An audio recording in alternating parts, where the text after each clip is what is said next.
మీ ఎలాంటి వ్యాపార ప్రకటనలకైనా వెంటనే మా ఛానల్ సంప్రదించండి. అందరికీ నమస్కారం. నేను శిరీష. ప్రస్తుతం మనతో పాటు ఉన్నారు ప్రముఖ ఆధ్యాత్మికవేత్త, జ్యోతిష్య పండితులు బ్రహ్మశ్రీ చేబిఎం కిరణ్ శర్మ గారు. గురుగారితో మాట్లాడతాం. నమస్కారం గురుగారు. సమస్త సన్మంగళాని భవంతు. గురుగారు, ఈ రోజుల్లో చాలా మందికి నరదృష్టి, నరఘోష అని అంటుంటారు. చిన్న మనిషి కంటికి రాయి కూడా పగిలిపోతుంది అని అంటుంటారు. కొంతమందికి ఎంత సంపాదించినా నిలకడ అనేది ఉండదు. మరి అలాంటి నరదృష్టి పోవాలంటే ఎలాంటి పరిహారాలు చేసుకుంటే మనకు కొంచెం ఆర్థికంగా కలిసి వస్తుంది అంటారు? అంటే ఇది చాలా మంచి ప్రశ్న. సైంటిఫిక్ కూడా ప్రూవ్ చేయగలుగుతాం మనం. ఇప్పుడు కంటికి పవర్ ఎక్కువ ఉంటుంది. కంటికి మనకి చాలా పవర్ ఉంటుంది. సో మీరు ఒక హిప్నటిజం చేసే వ్యక్తి కళ్ళతో చూస్తున్నప్పుడే హిప్నటైజ్ చేయగలుగుతాడు. అలాగే ఒక తాంత్రికమైనటువంటి ప్రయోగం చేయాలన్నా నిశ్చితమైనటువంటి దృష్టితోనే చేస్తాడు. ఒక ఫోటో కానీ ఒక బొమ్మ కానీ తయారు చేసి దాన్ని చూస్తూనే చేయగలుగుతాం. ఏమంటే మళ్ళీ ఇప్పుడు ఒక డైరెక్ట్ మధ్యలో డైవర్ట్ అయిపోదాం. సరే చేతబడి ఉందా, ఇప్పుడు నేను చేయమంటే ఈజీ చేస్తాను. చేతబడి చేయడానికి ఏముంది, అంటే మన స్క్రోల్ అయిపోతుంది. కిరణ్ శర్మ యాంకర్ని చేతబడి చేస్తున్న కిరణ్ శర్మ అని టైటిల్ పెట్టుకుంటారు. మన వాళ్ళు ఇబ్బంది ఏం లేదు. అంటే చేయడం ఈజీ అంటే చేయడం ఈజీ, లేదు అని చెప్పడానికి లేదు. నిప్పులు ఎందుకు పొగరాదు కదా. ఒకప్పుడు అటువంటివి ఉన్నాయి. అయితే ఆ మంత్రాలు అనేవి తాంత్రికమైన మంత్రాలు, చదవగలిగేటువంటి శక్తి వేరు, దానికి వాడే పదార్థాలు వేరు. నిజంగా చెప్పాలంటే జంగానే కాలుతున్న శవం మీద కూర్చొని చేసేవి కొన్ని ఉంటాయి. అది భీకరమైనటువంటి తాంత్రిక విద్యలు. అయితే ఒకప్పుడు ఇవి ఉన్నాయంటే ఉన్నాయి, మన మంత్రశాస్త్రంలోనే ఉన్నాయి. కానీ అది ప్రయోగించడం వల్ల ఏమవుతుందంటే వీళ్ళు మంచిదా అంటే శత్రువులు ఉండేవాళ్ళు కదా. ఇప్పుడు ఒక కోట చుట్టూ కందకం ఉంటుంది. కందకం అంటే తెలుసా మీకు? కందకం అంటే ఒక తొట్టి లాంటిది, ఒక కాలువ లాంటిది అర్థం. కందకం అంటే కాలువ లాంటిది. ఆ కందకం చుట్టూ చదువుతారు. దాంట్లో మనోళ్ళు కూడా పడిపోవచ్చుగా. మరి మనోళ్ళు మంచివాడు పడి చచ్చిపోవచ్చు కదా. కానీ కందకం తప్పకుండా తవ్వేవాళ్ళు. ఎందుకు తవ్వేవాళ్ళు అంటే శత్రువుల యొక్క కదలికల్ని, శత్రువులు కోటపైకి రాకుండా కందకం తవ్వేవాళ్ళు. ఒక దారి మాత్రం ఉండే, అందరు రావడానికి ఒక దారి మాత్రం ఉండే. 4 దారులు ఉండేవి. దారిలో నుంచి మన వాళ్ళందరూ వచ్చేవాళ్ళు. శత్రువులు తెలియదు కదా, ఆ దారి అనేది కనపడదు. ఆ దారి నైట్ కూడా కనపడదు. వాళ్ళు కందకల్లో వచ్చి ఆ దారిలో పడిపోయేవాళ్ళు. అంటే కందకం తవ్విన వల్ల మంచి చెడ అప్పటి కాలంలో మంచి. మరి అదే ఒక మంత్ర ప్రయోగం చెడ్డవాళ్ళు ఉండేవాళ్ళు. చెడ్డవాళ్ళ మీద ప్రయోగించి వాడి బుద్ధిని వాడిని నాశనం చేయడానికి మంత్ర ప్రయోగం చేసేవాళ్ళు. దానికోసం ఇటువంటి మంత్రాలు ఉండే అప్పుడు. ఇప్పుడు అది కాస్త చెడ్డలు జరిపోయి పలానా అమ్మాయి నేను లొంగ తీసుకోవాలి, పలానావాడు నేను లొంగ తీసుకోవాలి, పలానాడికి మందు పెట్టు, పలానాడికి పెళ్ళం ఉందో వాడి పెళ్ళ 3 విడిపోవాలి, పలాని 3 పిల్లలు కలిసిపోవాలి. ఇలా అనేక రకమైనటువంటి స్వార్థ చింతనతో, లోభము, మోహంతో, కామంతో ఈ మంత్ర ప్రయోగం జరగడం స్టార్ట్ అయిపోయింది. వాడిని బ్లాక్మెయిల్ చేసి అందరూ 100 కోట్లు దొబ్బేయాలి. ఇది వాడి మంత్రం, వాడిని ప్రయోగించి అంటాడు. ఈ మధ్యకాలంలో వచ్చేసి చాలా మంది వచ్చేసారు, నేను అది చేస్తా, నేను మంత్రంతో చేస్తా, వాడిని కాళ్ళు ఇరగొడతా. ఇప్పుడు ఆ మంత్రాలు ఏమీ లేవు, అది అబద్ధం. ఇప్పుడు లేవు. ఇప్పుడు చేస్తామని సగం దూరం పోయినా వానికే రివర్స్ కొడుతుంది. ఇప్పుడు ఇంకా వాడి సగం మంత్రాలు వచ్చు వాడికి. అప్పట్లాంటి మంత్రాలు ఇప్పుడు గోనికి రావు. అది ఒక తరతరాలుగా గురువు నుంచి నేర్చుకునే మంత్రాలు. అవి పుస్తకాల్లో లిఖించబడి లేవు, నేర్చుకుంటారు గురువుతోని. అయితే మంత్ర గ్రంథాలు ఉన్నాయి, కానీ ఒక పదం అక్కడ, ఒక పదం ఇక్కడ, ఒక పదం ఎక్కడో ఉంది. అవి ఎక్కడో దాచిపెట్టారు వాళ్ళు దాన్ని. అది తెలుసుకున్నాడు, నిజంగా తెలుసుకున్నవాడు, లోక కళ్యాణం కోసం పాటుపడేవాడు ఇప్పుడంతా బాగానే ఉంది కదా, భగవన్ నామస్మరణ చేస్తే చాలా బాగుంటుంది చెప్పాడు. కొంతమంది ఇప్పుడు రావణాసురుడు ఉన్నాడు, ఇంకొకరు అలాంటి వాళ్ళు ఉన్నారు. కాబట్టి వాళ్ళ మీద ప్రయోగం చేయడానికి ఈ మంత్రాన్ని చేశారు. మీకు గుర్తుండదు, పాతకాలంలో మీరు రామాయణం చూసారా? DD1లో మీరు చూడలేదు, మీరు పుట్టలేప్పటికీ. DD1 రామాయణం చూడాలి మీరు. ఇప్పుడు రామాయణాలు సీనియర్ NTR రామాయణాలు చూడొద్దు మీరు. సంపూర్ణ రామాయణం, జూనియర్ దానవేశ్వరం చూడకండి. DD1లో ఒకప్పుడే వచ్చినటువంటి రామాయణం ఉండేది. సీత క్యారెక్టర్ అద్భుతమైనటువంటి ప్రతి సన్నివేశం రియాలిటీ. అది వాళ్ళు నిజమైనటువంటి వాల్మీకి రామాయణంతో చేశారు వాళ్ళు. అప్పటి మహాభారతం, అప్పటి రామాయణం చూడండి మీరు చూడాలనుకుంటే. DD1లో కూడా క్లియర్ ఇప్పుడు కూడా వచ్చేస్తుంది మీకు, చాలా బాగుంటుంది అది. అంటే అక్కడ మీరు చూస్తుంటే ఇలా పెట్టుకొని రాముడు ఇట్లా దాన్ని పెట్టుకొని బాణం వేసేవాడు అని గుర్తు మీకు. అంటే ఇది ఆ పాశుపతాస్త్రం, సూర్యాస్త్రం, నాగాస్త్రం, బ్రహ్మాస్త్రం, వాటిని మంత్రంతో స్మరణ చేసి శత్రు మీదకి ప్రయోగించేవాడు. అది డైరెక్ట్గా శత్రు మీదకి వెళ్ళేది. ఇప్పుడు కాలంలో మీకు అమెరికా వాడు ఇరాన్ మీదకి, ఇజ్రాయెల్ వాడు బహ్రెయిన్ మీదకి పడినటువంటి బాంబులన్నీ కూడా అవే బయట పైనుంచి వస్తున్నాయిగా. ఇప్పుడే మనం బాంబులు టెక్నాలజీ అంటున్నాం. అప్పుడు మనం బాణం ఎత్తే మాత్రం చూసావా డొయ్యి అనేది బాణం వెళ్తుందట, అది అవుతుందట. అప్పుడు చేసింది ఏమో జోక్ అనిపిస్తే, ఇప్పుడు చేసింది జోక్ కాదా ఇది? బాంబులు అయితే పైనుంచి వస్తున్నాయి కదా. సో నువ్వు 1 మీటర్ వస్తేనే పోతుంది కదా, నీ టార్గెట్ రీచ్ అవుతుంది కదా.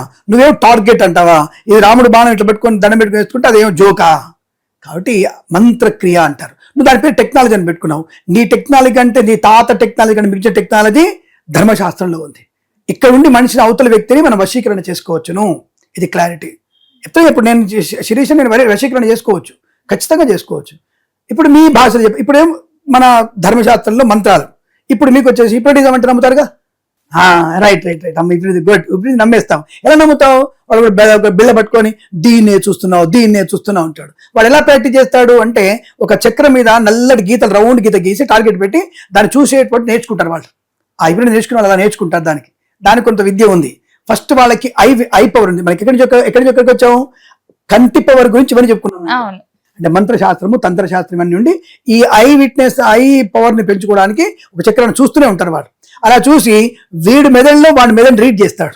నథింగ్ బట్ సైకాలజీ చేసి కంటితోనే ఇదే చూస్తున్నావు అని వాడి చూస్తుంటాడు, వీడి వాడిని చూస్తుంటాడు.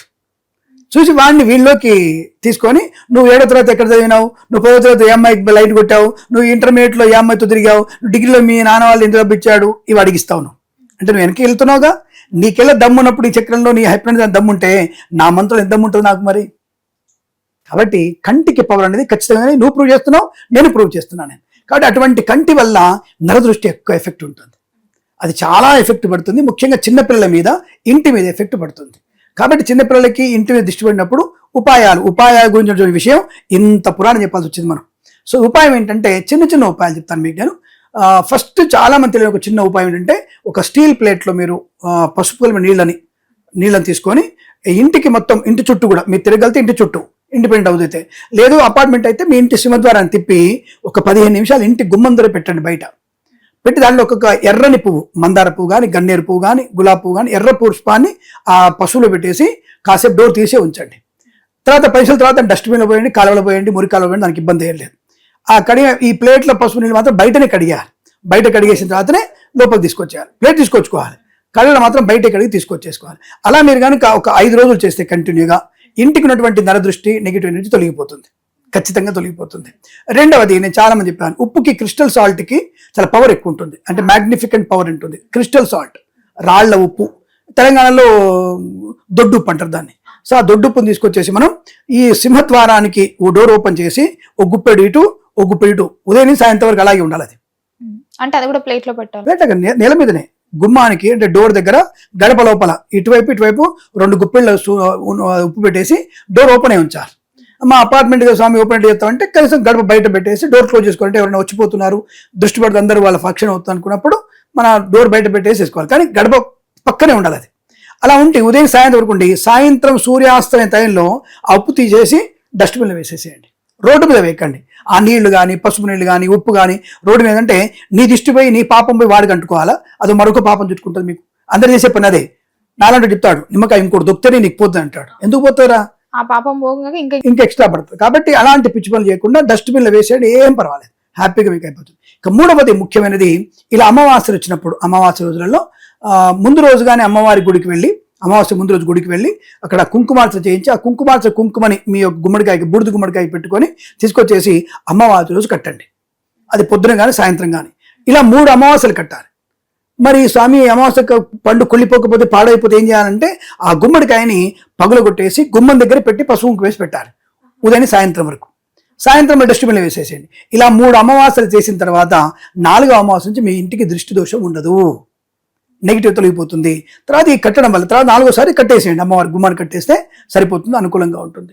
ఇంకొద్దిగా అడ్వాన్స్ ముందుకెళ్ళినట్టయితే తప్పకుండా మంగళవారం కానీ, అమావాస్య కానీ, ఏకాదశి రోజులలో అంటే మంగళవారం, ఏకాదశి, అమావాస్య రోజులలో తప్పనిసరిగా మీరు సాంబ్రాణిని దాంట్లో వేసి ఆ ఊదిపోయి సాంబ్రాణి వేస్తే ఇల్లు మొత్తాన్ని చూపించాలి.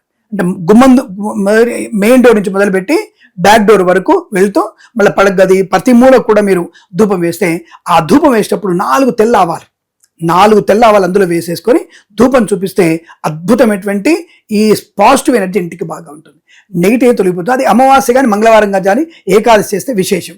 ఒకవేళ దేవుడి దేవాల మనకి మధ్యలో అమావాస్య మంగళవారం వస్తే ఇంకా విశేషం.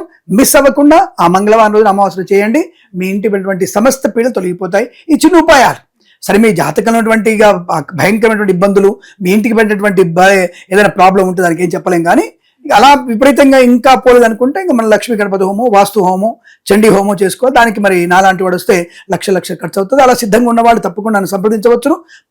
ఎటువంటి కించిత్ తేడా లేకుండా చేసి పెట్టే ప్రయత్నం చేస్తాను. గురుగారు మొత్తం మీద మాకు తెలియని ఎన్నో మంచి విషయాలు, మంచి రెమెడీస్ కూడా తెలియజేసినందుకు ధన్యవాదాలు. శుభవస్తు, అఖండ ఐశ్వర్యవస్తు. వెంటనే వీళ్ళ ఇంట్లో మనం చండీ హోమం చేయబోతున్నాం, మీరు అందరూ రండి. Thank you.